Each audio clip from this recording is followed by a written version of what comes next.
Good evening, and welcome to this special edition of Haidanic Media. I'm Ani Tchaghlasian, and I'm honored to have you with us for an important conversation at a critical moment in our nation's history. On Friday, Prime Minister Nikol Pashinyan crossed yet another red line, taking the first decisive steps to enforce the March 2025 agreement he signed with Azerbaijani President Ilham Aliyev, a sweeping 17-point blueprint that many, including the Armenian Revolutionary Federation, have condemned as a roadmap for dismantling Armenia's sovereignty. Friday's actions advanced provisions to strip Artsakh from Armenia's constitution, dissolve the OSCE Minsk Group, and erase decades of diplomatic leverage, ban third-party border monitors, and leave our borders vulnerable, abandon genocide and war crimes cases against Azerbaijan, and open the path to the so-called Zangezur corridor under the guise of open communications. Tonight, we will examine several of these provisions and why they represent not just policy missteps, but a historic betrayal of the Armenian nation. Joining me from Armenia is our guest Ivan Ardhaldjian, an expatriate who moved to the homeland over 15 years ago and a committed member of the Armenian Revolutionary Federation. Ivan has been deeply engaged in Armenia's political, social, and cultural life, and tonight he will share his insights on these developments and what they mean for Armenia's future. Welcome to the program, Ivan. Thank you. Thank you for inviting me, and thank you for having me. Ivan, for many in the diaspora, it's difficult to understand why our brothers and sisters in Armenia appear so quiet as Nikol Pashinyan signs agreements that, from the outside, look like they give away pieces of our homeland. For those watching from abroad, this silence is hard to reconcile with the scale of what's at stake. The erosion of sovereignty, the abandonment of Artsakh, and the dismantling of long-standing diplomatic safeguards. You've been living in Armenia for over 15 years, immersed in the life of the country. Can you share with us what the sentiments really are on the ground? How are people processing these developments, and what is shaping their reactions? Thank you, Ani. I think this is a very loaded and difficult question to address right now, but we need to understand the entire background of this situation. And I think it's not correct if we're going to look at this from a snapshot point of view, the way the Armenian government is presenting it, or the way the world would like us to understand it. We need to understand where this whole thing is coming from, and where did it start, and hopefully we will know where it's going. Unfortunately, where it's going, it's not going in the right direction for us, for Armenians. And in order to understand the situation, we have to go back at least 125 years, because this is a project in the making, and it's developing as we progress. It started even before the First Republic.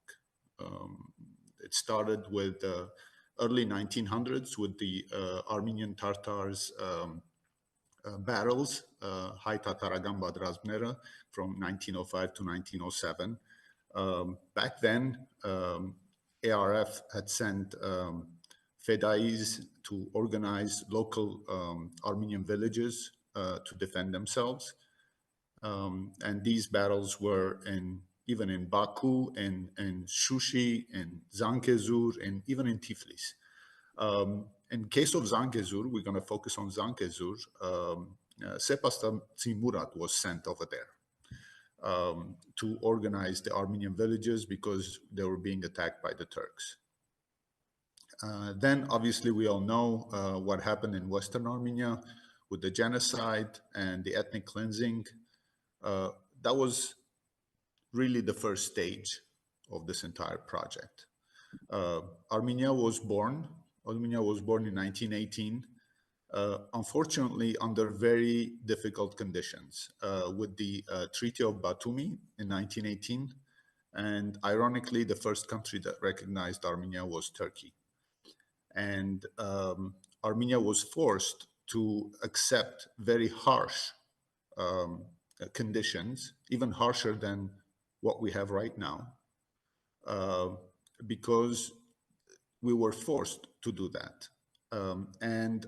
Armenia was limited to Yerevan and about 12,000 square kilometers, Sevan and some areas above, with very even more harsh conditions if we look at the treaty. And that was our starting point. Nakhichevan, Zangezur, back then it was called Zangezur, and Qarabakh were disputed lands, sort of disputed lands. And they were not part of the Armenian Republic. As we progressed, World War I ended, and some of those lands were connected to Armenia, including Nakhichevan and Zangezur.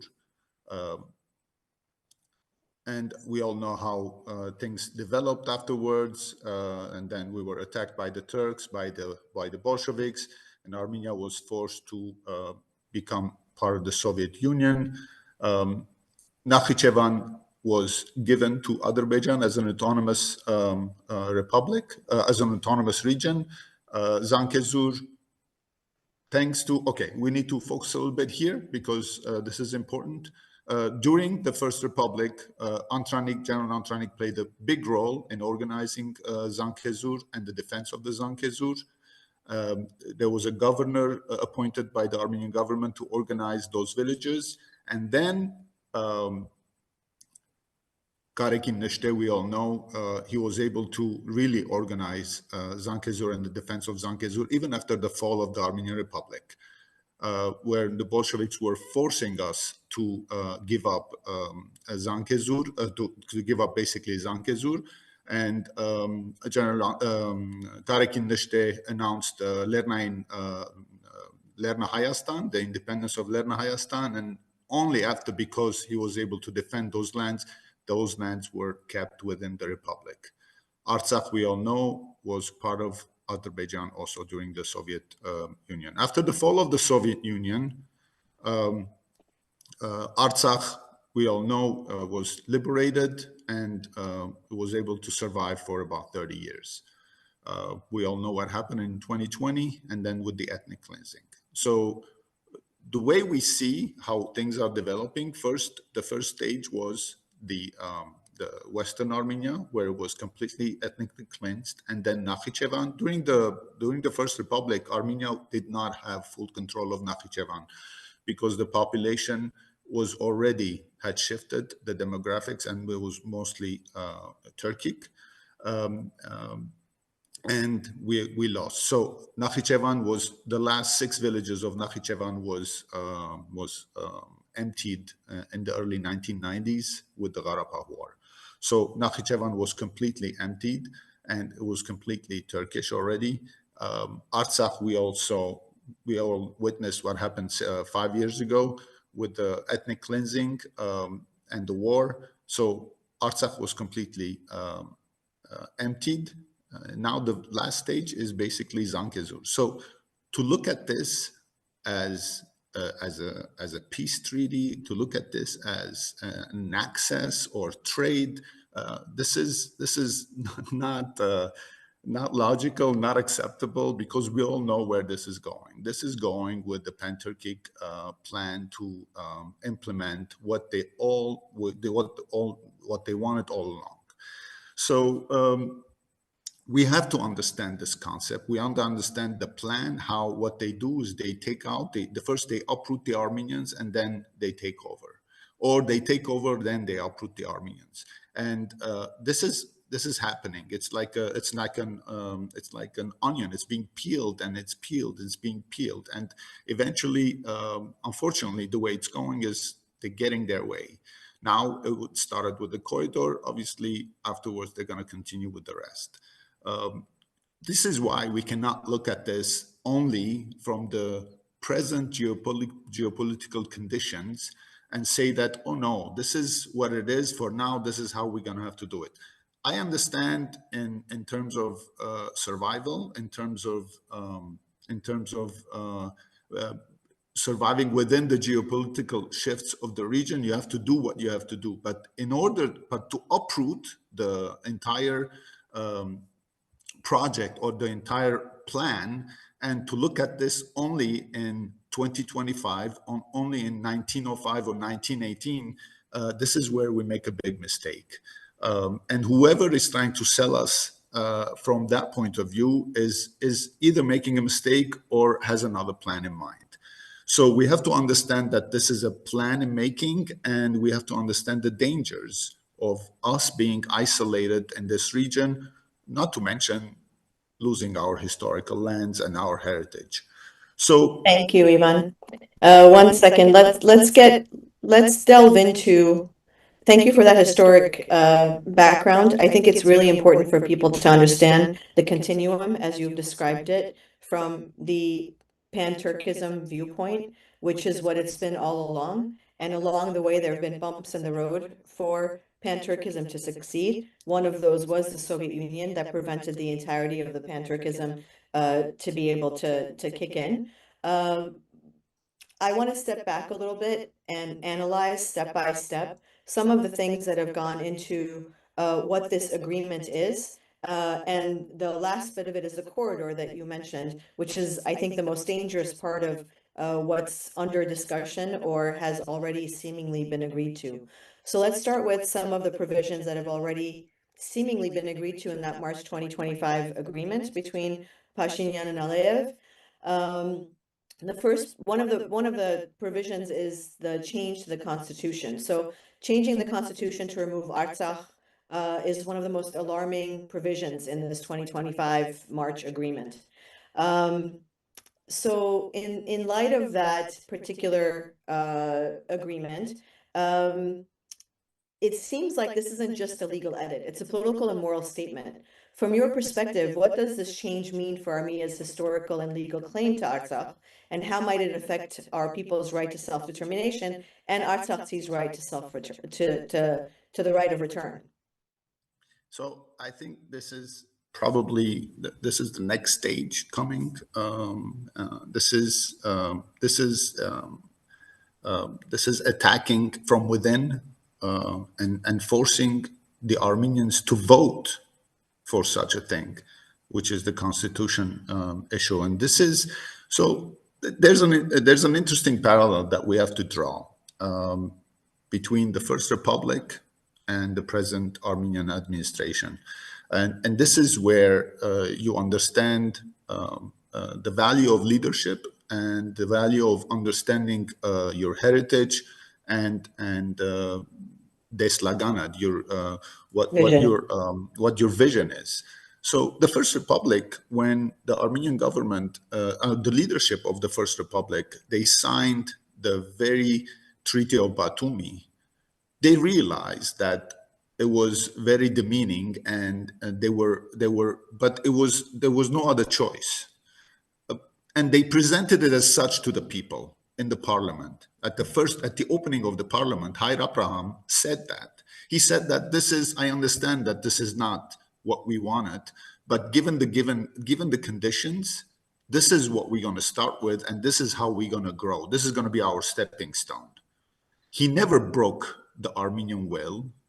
In Tagaraga, in the contrary, he said that this is our starting point.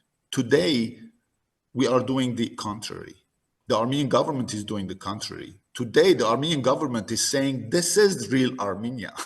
So this is the difference. I completely understand. We can be in a very situation, and after the 2020 war that we lost, I cannot imagine what kind of pressure Armenia is, even behind the scenes. Or some people are saying Azerbaijan was going to attack in March 2025 to make sure they get their way. Let's say that's correct. Let's say it's true. And I can even understand signing any agreement, any condition, but breaking the Armenian will or breaking the Armenian spirit is something that is not acceptable to me. Because with that, you are breaking the future, and you are cutting the future, and you are telling everybody that this is your limitation. And to replace that with commercial solutions, we're not the United States. We have a history, we have heritage, You cannot uproot the past and tell us this is the future, or this is the present, and this is how we're going to start a new Armenia. Our essence is in our history. That's what we are in this region, on this land. Ivan, I want to pinpoint a little bit about a comment you just made, which I think ties back to the first question I had for you, which is that it isn't just signing these international agreements that perhaps we're being coerced into or we're being forced into at the threat of an additional war that we can't withstand because the government's done nothing to make sure that the army has been shored up and we have the weapons and the technology and so on and so forth. But what you honed in on is breaking the spirit of the Armenian nation.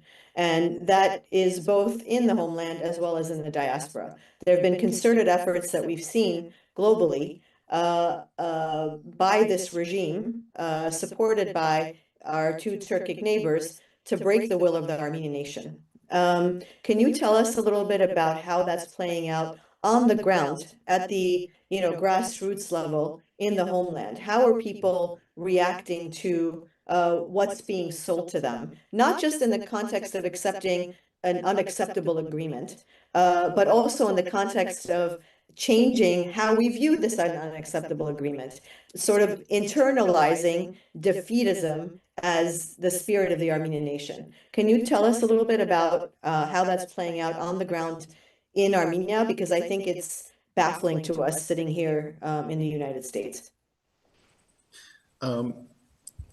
That's also difficult to understand because things are changing very quickly. I don't think anybody would have imagined more than a month ago, except people working behind the scenes, that the United States will have a corridor, will have the keys to a corridor in South Caucasus. So the geopolitics is changing so quickly and it's so dynamic that is very difficult to absorb all this and react to it in a timely fashion. People say that for 30 years you haven't done this, you haven't done that. I don't want to analyze everybody's or every administration's actions or reactions to the conditions, but geopolitics is really what's driving the situation. And today, everything is changed. If you look at the region around Armenia, everything is changing. I mean, who would have said that what happened in Gaza would have happened and the world would watch what's happening in Gaza? Or Syria will fall apart in 24 hours. Or what's happening with Iran, or what is happening even with Turkey and Azerbaijan and Russia and all these. So all these things are changing so quickly, and it's difficult for the Armenians to absorb. What Armenians feel on their skin right now is, unfortunately, the wounds of the war and the defeatist attitude that is being fed by the government, encouraged, saying that we were defeated, so we should really accept and cede more rights without putting at least a stop to be able to breathe. I understand. I think in this agreement, if there's one value that we can see is the fact that hopefully the military operations, hopefully, because there's no guarantee, are reduced a little bit, and it will give Armenia room to breathe, which is much needed. But it's going to be very expensive, extremely expensive, and everybody should understand the price we are paying, because what we are paying is even much higher than what we paid right now. So to go back to your question, people are looking for leadership also, unfortunately. And the lack of leadership, we need the 2025 Karekin days. It doesn't have to be at the FEDAI with the FEDAI format, but it has to be for 2025. And people are looking for that. And I think if there is an alternative being shaped, people will follow, because people are very upset with what's going on, and there's a large percentage of Armenians that are not voting, that are not participating. They are either still disillusioned with the war, with the loss of Artsakh, and disappointment, where at this point, if Armenia was completely unified, it's going to be very difficult to overcome the geopolitical pressures that we have. And yet, the Armenian government is encouraging the polarization of the Armenians within. And you can see that in the narratives even now after the corridor. You see how this, and I understand this because this is coming from outside, it's not coming from within. Anybody talking about the corridor or criticizing is a Russian agent. They're proxies of the Russians. Or the other extreme is the Western and the US. So all this polarization is really playing into the hands of the outsiders wanting to do whatever they want to do for whatever plans they have. It could be even, I mean, from a US point of view, it could be something else. For the Turks and Pan-Turkism, for the US, could be something else related to Iran, related to Russia. That we can dive deeper and deeper and trying to analyze. But at the end of the day, Armenia is paying the price. So the more we stay together, the more unified we are, the more balanced we are in our criticisms and understanding of the situation, the better we're going to be armed. Right now, I don't see that happening from the government because the government is feeding this division. And that's what is needed in Armenia right now. Mm-hmm. Thank you. The title of this segment is Silencing Dissent. And I think originally, before these agreements were signed on Friday, what we envisioned for this segment was to actually focus on the continued decline of Pashinyan's popularity. I think the most recent polls had him at 13% approval rate, which is, catastrophic for any leadership.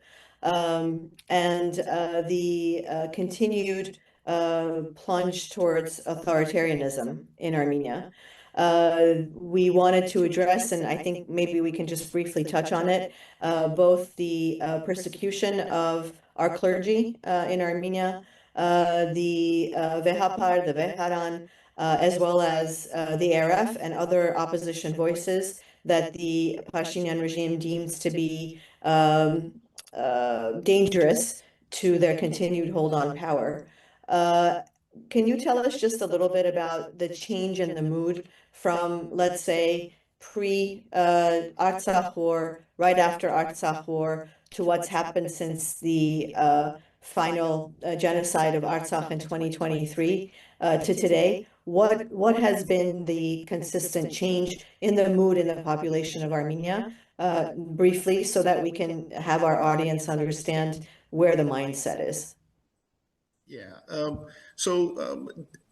I don't know if I want to dive so much deeper into the past, but obviously everybody knows what happened in 2018 with the protests, and many people were welcoming everybody. If I would say probably most of the people were participating, not knowing what was going on behind the scenes. Were participating in good faith because there was a lot of exodus. A lot of people were leaving the country, and when people vote with their feet, means they're not happy where they are. There's injustice and there's corruption. It's indisputable. That was the situation then. With all the protests in 2018, people were expecting changes. People were expecting improvement. Many visual improvements were done, actually. Things visually changed. There was less, relatively, I would say there's less corruption in those terms in some of the government agencies, what have you. But as political issues started affecting, especially with Artsakh and geopolitics, that has been changed tremendously.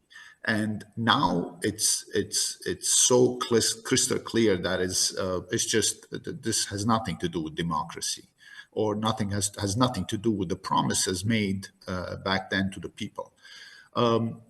We can take very recent examples, starting with the attack on the church. The attack on the church is basically disconnecting the past, because the church is our institution, our memory, our history, our culture. That's where Armenian culture is developed. That the church was the only institution that kept Armenians together, kept our culture, with the manuscripts, the history.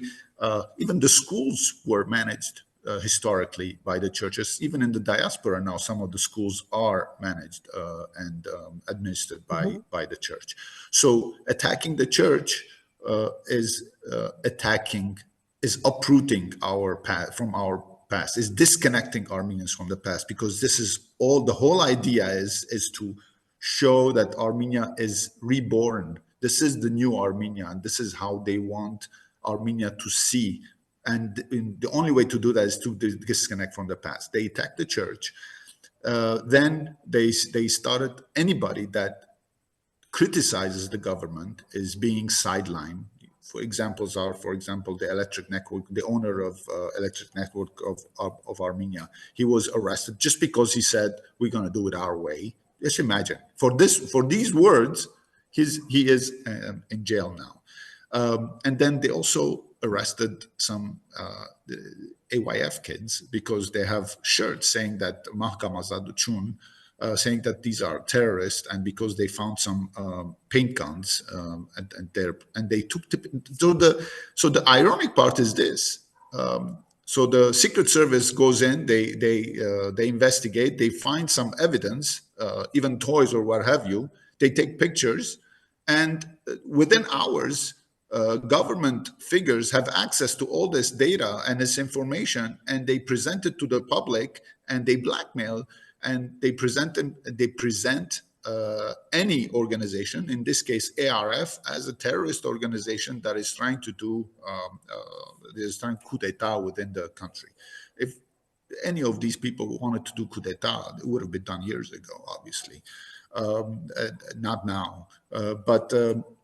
So all these things, and then the latest one was Aravod, the newspaper that is recently has been criticizing the government. All of a sudden, the government decided, and because they were the government had a decision to give the office spaces for free for some of these news agencies. They told Aravod that you no longer have it for free. If you want, you're going to have to bid, and you're going to have to pay for it, and then you can have the offices. Obviously, any small organization, if the rent is not part of the business plan, and introducing such a big, hefty price, you really sideline that organization by taking away the offices. So all these examples, I can give you another 10 examples. Or for example, they put up posters for Samvel Garabedian's to be free. Then all of a sudden, the government agencies started ripping those posters, saying that it's illegal because they did not go through the proper channels when these posters were put on private properties. So it just continues one after the other. And obviously we realized that something was in the works, something was happening, and something big was going to come out, because all this was one, to oppress, two, to sidetrack everybody, and making sure that there's nobody's going to interfere with the process of implementing this corridor project. On that note, let's focus on the corridor for a few minutes. So the corridor now, and as you said, I think probably several months ago, no one could have envisioned a corridor that seemingly is going to have a life of at least 99 years, be developed by the United States, be controlled by the United States. This corridor, even though now they're calling it a road, or they're trying to create some framework around it so that they don't call it a corridor, but this corridor is going to cut through the heart of Sunik, the southern region of Armenia. And once the control has been handed over, parts of the parts of Armenia south of the road are going to be cut off from the northern part of Sunik. We don't know what the construct is going to look like. Details are murky. They're calling it open communication. The administration, obviously, Pashinyan regime is lauding it as a way for Armenia to increase its trade and so on and so forth. But in reality, as we started this program, we spoke about Pan-Turkism. At the end of the day, that's what this is. It's the final success of Pan-Turkism cutting through Sunik with this corridor. Can you address what this really means for our security, for the economy, and our ability to control or lose at the end of the day the southern part of Armenia? This includes both politically as well as you mentioned earlier, people walking, voting with their feet, right? Feeling insecure and leaving a region as it happened in Artsakh in 2023. And then on top of that, how do you see regional powers such as Iran and Russia wrapping their heads around this corridor now being controlled by the United States? And really, at the end of the day, is it going to be controlled by the United States or its proxies in the region in the form of Turkey, its NATO ally? So basically, we gave up the Trump card to Trump.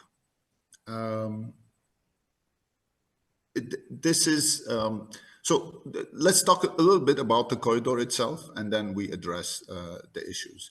So the government had one promise since the war ended, which is making sure Armenia's sovereignty is going to be intact. And this was the justification for selling out Artsakh, for selling out anything else. They said, no matter what, the most important thing is Armenia. And they talked about the sovereignty and the completeness of Armenia, not giving up any rights to third party. So with this corridor, obviously they break that promise. They lied. And this is a big issue. And this is what everybody needs to understand. And to spin this, to say that this is access, this is a road, if this was an access and a road, there was no reason to do a corridor. There was no reason to have a third party.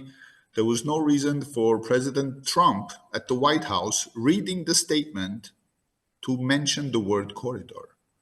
So if there was no corridor, that should have been mentioned. To say that it slipped or it didn't mean it, I don't buy this, because if you look at all the newspapers in the world, including the Turks and the Europeans and the President of the United States calling it a corridor, if everybody's calling it a corridor, Armenia is, no matter what they call it, it is a corridor. So this is one thing. The second aspect is Pashinyan explained his understanding on how this would work, saying that all Armenia laws will be subject, and he talked about the front office, back office, and this is being repeated by some of the analysts, so-called analysts, planted in Armenia by whoever has planted them, and they are all echoing the same thing: front office, back office. Front office, back office understanding is the government is in charge. Whoever comes in, the government inspects the visa, the government inspects the cargo, the government inspects all the work. The back office is whoever does the scanning, whoever does the paperwork, whoever fills, not the other way around. And unfortunately, what Aliyev has been announcing and what Pashinyan has been announcing, what Aliyev is announcing is become reality, and what Pashinyan is announcing is not becoming a reality. So if the front office, back office is going to be the understanding where the Armenian border guards and customs personnel are going to be in the back room behind screens, and some of these third-party contractors, they're going to be conducting this, that means it's a corridor and we have nothing to do with it. At best, we can watch what's happening, and we have very little control. They bring the example of Zvartnots Airport. Zvartnots airport, until recently, had a Russian group of passport control people. By Armenian laws, the Russian group was working in parallel with the Armenian passport control personnel, and both of them were subject to Armenian national security. And the custom was completely under control at the cargo and at the terminal, under the control of the Armenian government. So to bring the Zvartnots airport as an example to this corridor is completely false. Either they don't know what was happening, which I hardly understand. I hardly believe that the prime minister or some of these experts doing analysis don't understand it, or they are misleading the public. So basically giving up all these things means it's a corridor and we have nothing to do with it, and they can do whatever they want within this corridor. Now, addressing what you brought up with the geopolitical situation, that's really difficult to address. We don't know. We don't know if the US and Russia already have an agreement on this issue, because I really find it hard to believe that US will come and take over such an important access road, the keys to the access road that Russia wanted to have, without coordinating this behind the scenes with Russia. I'm hoping because we don't want the war to escalate in this region, and I don't think US would want a war to escalate. So maybe there is an agreement behind the scenes, and if there isn't, then it's going to play out on the field, and it's going to be ugly. And at the end, no matter who wins, we're going to pay the price. So hopefully, even after all this is done, hopefully there was an agreement, and this is not going to escalate to be something more than it is right now. Because at the end, if we pay the price, Armenia is in a very difficult situation to pay higher prices now. Thank you. Indeed, the corridor, I think, is one of the most worrisome issues that have come up, literally endangering the very sovereignty of our homeland. There are several other provisions that were signed on Friday that are implementations of the March 2025 bilateral agreement between Aliyev and Pashinyan. One of those is the dissolution of the ONC Minsk group. And the reason that's problematic is that it was the only internationally sanctioned entity that was to have dealt with the issue of the self-determination of Artsakh over the last 30 years. And on Friday, Aliyev and Armenia signed the agreement that dissolves, for all intents and purposes, the OSCE Minsk group. Can you address what this means in the context of Armenia's ability to now negotiate anything related to Artsakh? That's the whole point, unfortunately. That's the whole point. The entire, if you look at the 17 articles, every single article, not just the Minsk group issue, all 17 articles are meant to completely close the issue of Artsakh. And I said this earlier. I understand if this is war and you are forced to do this, but this is completely takes away the rights of the Artsakh people at the presence of the United States and under the auspices of the United States, which is really unfair if anybody is talking from a humanitarian point of view. If you take the articles one by one, every single one makes sure that the Artsakh issue is closed. And then I heard some narrative recently. So this is all being spinned in Armenia right now. If you look at some of the supporters of the government, how they are spinning it, and saying, no, this was. Why are you addressing the Artsakh issue now? You lost it. You had it for 30 years. You didn't do anything with it. Now it's over. Stop addressing it. This is the type of the narrative that is being spun in Armenia and is being sold to the public, as if the geopolitical conditions were the same as they were today, and you can just go and say, let's sign a deal and do a deal. Now, granted, maybe there were some errors, there were mistakes, but no matter what happened, no matter who made any mistakes, you don't close the door like this on Artsakh and their history and their lands and their rights, financial rights, if any.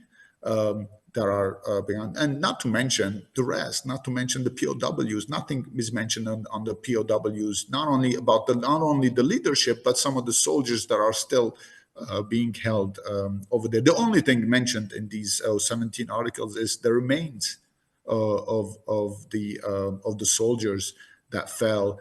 And even that one is vague because there's no deadline, there's no clear understanding. It's just a mention of the remains of some of the soldiers, fallen soldiers, whether on both sides, by the way. And the good thing I mentioned this both side issue. So I need to go back a little bit because this is important. The government has been saying this. No matter whatever we do, it's going to be on for both ends. So even if there's a corridor, if there's access provided to the Azerbaijanis, sorry, I didn't mention this. This is very important to address. So Azerbaijan will have access through Sunik all the way to Nakhichevan, and then Armenia will have. It's written in agreement, but I find it hardly to believe that there was going to be a similar corridor from Yeras down to all the way to Megri for Armenians to have access, or Armenia will have access from Armenia all the way to Russia through Azerbaijan through a corridor with similar conditions. I don't see how Armenia is going to impose a U.S. Brokered corridor within Azerbaijan or within Nakhichevan because nobody's talking about that right now. The only thing that everybody's talking about is the corridor through Armenia. So even this agreement that is put on paper saying that is going to be reciprocal, I think, meaning that it's going to be for both sides. On paper, yes, but who's going to impose it? I don't know who's going to impose it because the United States is not interested in putting a corridor in Azerbaijan. They have no interest in doing this. So who's going to do this? Nobody's going to do this. And we are just fooling ourselves saying that. And the Armenian government knows that's not going to happen. But the way they are spinning this, saying that whatever we do, it's written on paper, you can read it, it's going to be for both sides. Yes, it's going to be for both sides, but who's going to impose it? We haven't been able to impose it. We signed a treaty for ceasefire, and Azerbaijan has been attacking us since 2020, every year, every month. And they put this piece of paper with a knife on our throat and say, sign it or sign it, meaning, or we can attack, and we're calling this a peace deal. This is not a peace deal. This is imposed. This is capitalization. And again, I don't mind signing any capitalization. I don't mind giving up rights given the present conditions, but breaking the Armenian spirit for the future and uprooting our history and disconnecting us from the past is the biggest mistake we will ever do, and this is what we have to fight. And no such thing should happen with the constitution changes coming up in 2027 or 2028, whenever it happens. That's a good segue into some of the other issues, which I think you touched upon. But the agreement also, the 17 points, some of which came up in discussion again on Friday, were removing all reference, so the forced change to Armenia's constitution, thereby removing all reference to Artsakh to try to put the final nail on the coffin.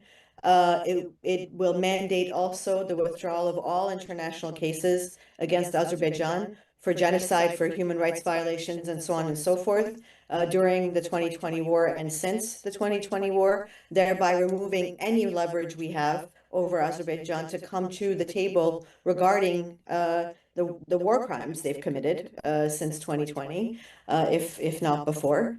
And then also removing the third-party monitors from the borders, right? The independent monitors and I think the last batch were European monitors who were on the border, thereby removing any accountability for Azerbaijan to continually encroach upon the borders of Armenia.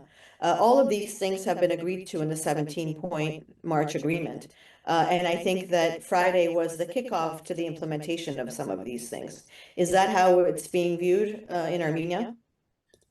It is. Unfortunately, this is, you know, legally or not legally, but realistically, Azerbaijan or Turkey, they don't care what we have in our constitution. Really, they don't care, because no matter what, given the size of the country, the number of people we have, and the conditions we are surrounded with, the Constitution is not a threat to anyone. You know, you can say anything you want in the Constitution. In the contrary, they have been taking over piece by piece whatever they wanted to take. This is a process to break the people. Is to say that you are subject and you have to obey, you have to, and the worst part is to do this not under the threat of war, but with the Armenian vote. So this is where this is like will be the end, because when you started breaking down from within, I'm not talking about expansion. You just fall apart. I'm not talking about just maintaining what you have. You will not be able to maintain because you are broken. Because for you, the only thing matters is access points, trade, technology. Anything else is irrelevant. Anything else is for sale. So this is what's very important, because this is our essence. This is what we are. This is our history. And I am not a victim to my history. I'm just proud of my history. And I don't need to be subject to anyone because I want to live here. And I chose to live here. And I can imagine what anybody that was born here, I've been living here for 16 years, but anybody that is born here is proud, and they want to continue doing what they have done. And Armenia has never been a threat to anyone in the region. So to do something like this, to break it, means the Turks want more than just a corridor. Obviously, they have bigger plans that they want to implement. And we have to be very careful about that. And it's coming. Unfortunately, it's coming. And as we see, the situation is evolving and developing towards that. And we need to make sure we understand where this whole thing is going and be able to protect ourselves. Thank you, Ivan. There are last 2 points I want to address. We have a lot of questions coming in from the audience watching live with us tonight. The last 2 issues I wanted to address were, there are a lot of issues we can discuss. We can discuss this for hours. But the last 2 issues were the glaring omissions in all of these discussions, which you touched upon a little bit earlier today. One is the return of the POWs.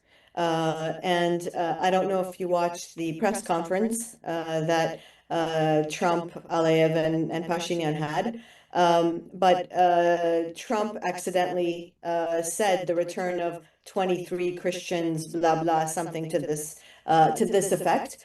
And Pashinyan basically cowered and sat back and didn't at all address the issue. The 23, of course, names that he was referring to were not the political prisoners, the hostages that Azerbaijan is holding. It's actually the folks that you referred to, which were foot soldiers and so on and so forth, who were captured whether during the 2020 war or thereafter, held as POWs illegally, by the way, under international law, and haven't been returned. So that issue has not been brought up. It hasn't been pushed by the Armenian side, and there seems to be something malicious about that, because in all of the things Armenia is giving up, the very least it can do is demand that Azerbaijan, at the very least, release the POWs and the hostages it's holding.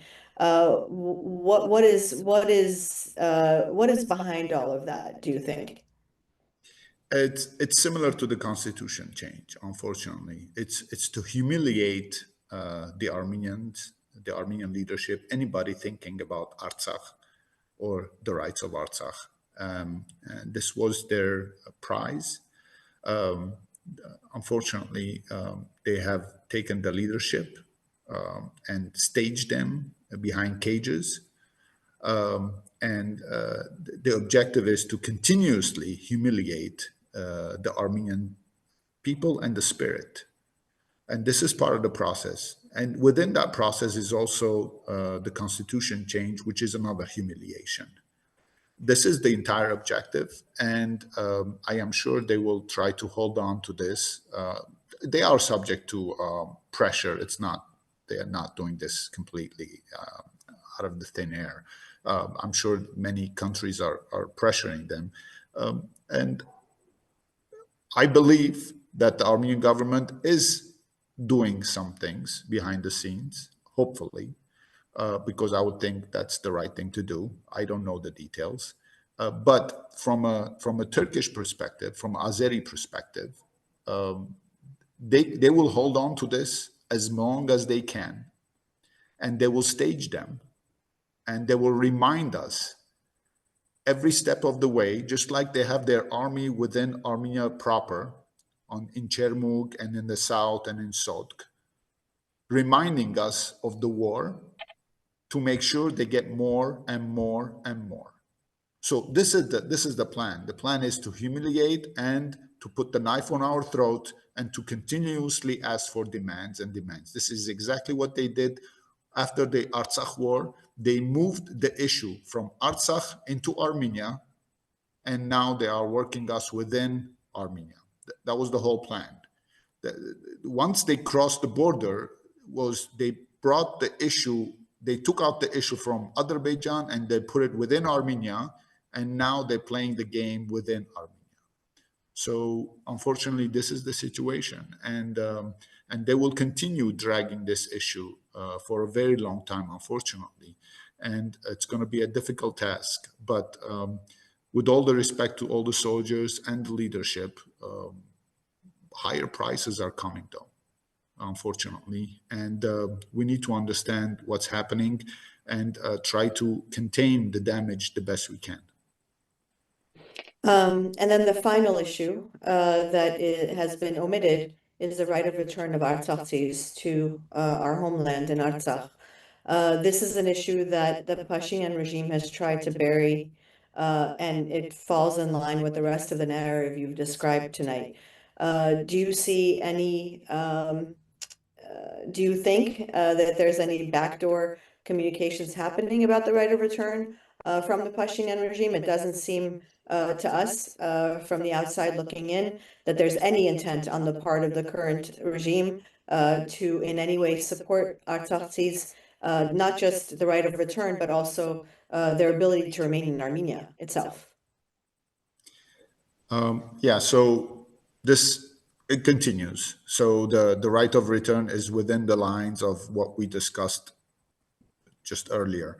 This is it's not what they're gonna say is they're gonna say, do you want the right of return? We're gonna bring 300,000 Turks to come back to as if we don't have the similar things in Baku. We had a big community in Baku and other areas. This is going to also drag for a long time. Realistically, without forcing the right of return, it is not going to happen because their safety is not guaranteed with such a regime. Even if they say, okay, come, I don't know how many of them will go without guarantees. And this is the main reason why they left. Because there was no guarantee for their safety. We saw how they treated Armenians all along since the 2020 war. We saw what they did in Chermug with female military personnel. It's just barbaric the way they act. And unless there's guarantees, I don't think anybody would want to go and live in those conditions. As far as keeping Armenians in Armenia, there are some plans by the government, but it's not so developed and so very well implemented. It's taking a long time to implement. The government is dragging its feet. There's a lot of mistrust in the government on behalf of the Artsaksis, which is understandable because one day you say Artsakh is Armenia, the second day you say Artsakh is Azerbaijan. So they don't know what to believe. There are a certain number of Artsaksis, unfortunately, have left. I don't know the numbers. People say around 15, 20% have left Armenia. The rest are here. We come in contact with them every day, whether in a taxi cab or on the streets or in different areas. They are surviving. Hopefully, they will stay here and not go anywhere else. They keep their heritage. They do some events. I love their parpar. It's amazing to hear it, and it's very refreshing to see them in Armenia instead of leaving. Not obviously, we'd like to see them in Artsakh, but to see them in Armenia is a consolation. All right, we're coming upon the hour, Anged. Thank you for all of your thoughts. We do have some questions from the audience, but because of the late hour, we're going to take just a couple of them. The first one takes us back to the corridor issue, and the question is, where does Iran stand now, given that the corridor has been announced and it's been announced under the control of the United States? Iran all along has said that they will not accept, they will not tolerate any changes to the southern border of Armenia. And lo and behold, on Friday, a change to the southern border of Armenia was declared. And no matter what we spin it as, or the Armenian government spins it as, a road or so on and so forth, everyone understands it's a corridor. What do you think? What do you think their reaction will be? I think they've made some public declarations already on this topic. They did. They also backtracked some announcements. Unfortunately, this corridor is not just it's a corridor. I think it's a complete regional geopolitics that is shaping. It's not just providing access to from Azerbaijan to Nakhichevan. Obviously, it's not, and it's gonna have a big effect on the regional reshaping the region, the way it's being reshaped. Unfortunately, not unfortunately. I mean, I don't know how it's going to end up. We don't know. Hopefully, it will end up for the right reasons. But this is part of obviously, it's a part of a big plan. U.S. would not come and put a corridor in south of Armenia for Azerbaijan to have access with Nakhichevan. So this is part of a big plan. I am sure if I was Iran, I'll be very concerned. I am sure they're not holding back negotiating and accessing and talking to all the neighbors on how this is going to affect them. How it's going to end up, nobody knows, because things are changing overnight. And hopefully it will not be something bad. Some of the other questions, and we have several others, all are talking about the fact that withdrawing international legal cases signals that Armenia is willing to give up the documented genocide and war against Artsakh, and how could Armenia do that? And all of the other questions are along the lines of that same sentiment. How could the Armenian government agree to constitutional amendments, thereby completely washing its hands of Artsakh, and so on and so forth? I think these questions we've addressed to some degree, but if you want to say a couple of words in closing, I think the audience would appreciate you addressing these topics as well. These are the main issues coming up over and over, and I understand the frustration of the audience of raising these issues, because we are in a situation where we not only lost the war, but we're also being asked to stop complaining about it, or that not only they ethnically cleansed Artsakh, now they're saying don't even ask for anything related to that issue. So unfortunately, this is the price we are paying by losing the war.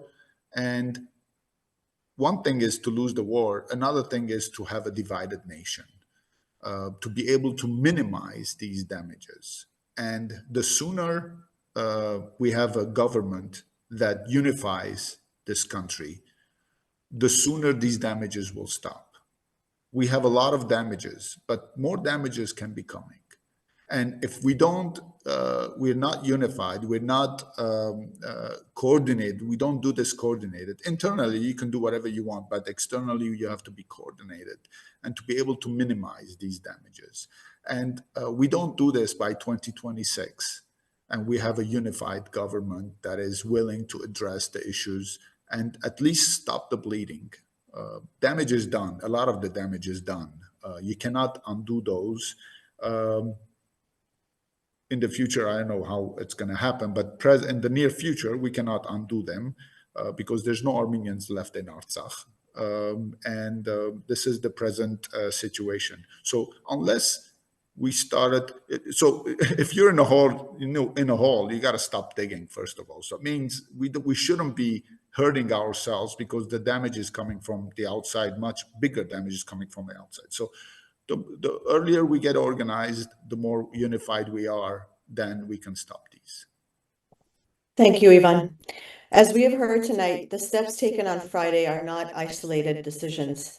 They are part of a broader, dangerous trajectory that began with the March 2025 agreement.